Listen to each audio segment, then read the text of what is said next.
Welcome to another UCR how-to video. In this video, we're going to learn how to use and run a Webex, which is the online meeting and conference system that we utilize here in the Upper Colorado region. So the first thing you'll want to do is schedule your Webex. If you need help with scheduling a Webex, make sure you check out our video on subscribing to and scheduling calendar resources inside of Bison Connect.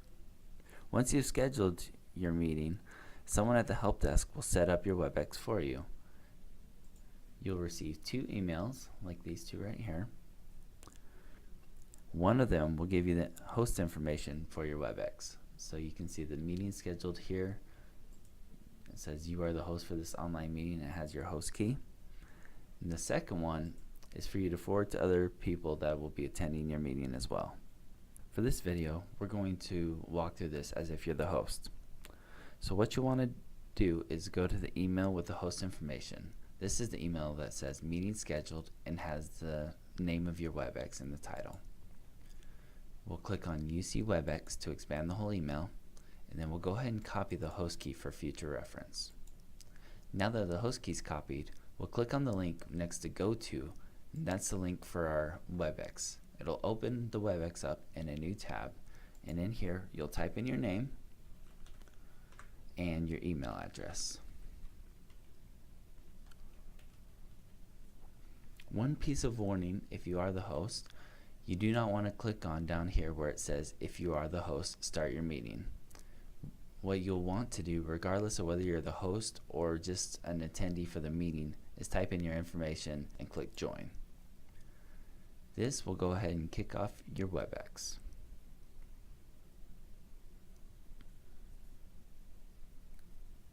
You'll be greeted here by a couple of pop-ups, one for the teleconference and one saying that the host has not yet joined the meeting. So what you'll want to do now is actually go ahead and claim your host privileges. So we'll go up to participant, click on reclaim host role, and here's where we'll go ahead and paste in our host key and click OK, and then give it a second, and now you can see that we have claimed the host role.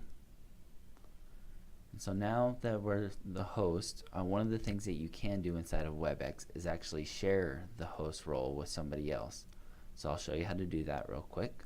So we'll go to Lily here, right click on her, and then highlight over change role to, and then we can change her role to host. We can also give her the presenter role, which will allow her to present while we still control as host. So now you can see that Lily is now the host for this Webex and we're just kind of the participants. So now what we can do in here, let's go back to reclaim host role, put in our host key again, click OK, and we can take our host role back from Lily without her having to transfer it back over to us. Now that we've talked a little bit about the host roles, I'm going to show you how to share the screen to other people. So we'll come over here, click on share screen, and this will give you the selection of which monitor you want to share. So as you can see, I have three options. The blue highlighting shows that this screen is actually the one that I'm going to be sharing.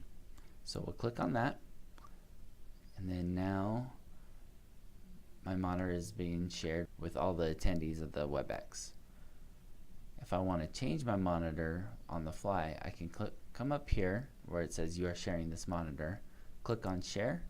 Where it says share my screen, I can change my monitor to monitors 1, 2, or 3. So I'll go ahead and change that, and I'll go ahead and change it back now. One of the nice things about sharing your monitor is that it makes it easy for you to share presentations and documents to other people. So I'll show you that real quick. Just go and open up a document, and then now everyone on your Webex will actually be able to see this document.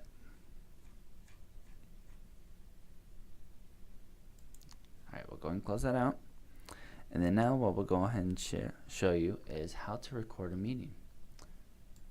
So we'll go ahead and stop sharing here, and then there are several different ways, but I'm going to show you this way. So if you want to record, click on the record button. And then we do not want to record the teleconference. We can if we want, if we are actually talking via the Webex instead of over the phone line.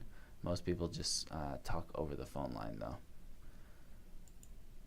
But what we can do while we're recording is we can actually make annotations on the screen if we want to, and it'll save those annotations. So once you're in the share, you can do annotations, and these will let you highlight certain areas, maybe point to key things of interest. And there's even little arrow tools that look slightly more professional. Alright, and if you want to just get rid of those annotations, just click on the annotation button up there. Let's go back into the annotations. One of the things you can do with annotations is you can save those annotations without the recorder, that is. And it'll just save it as a picture, and then you'll be able to actually go back after the meeting and find those annotations that you made during the meeting.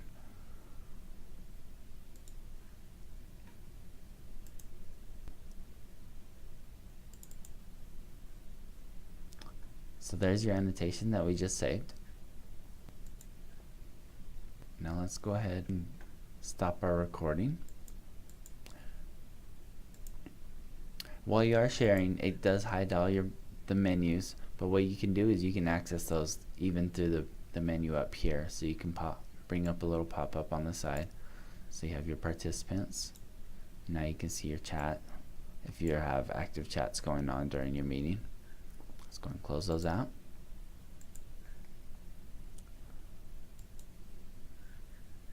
Stop sharing. And then that is pretty much it for Webex. Once you're finished with the Webex, you'll go ahead and click on Leave Meeting, and that will end your Webex.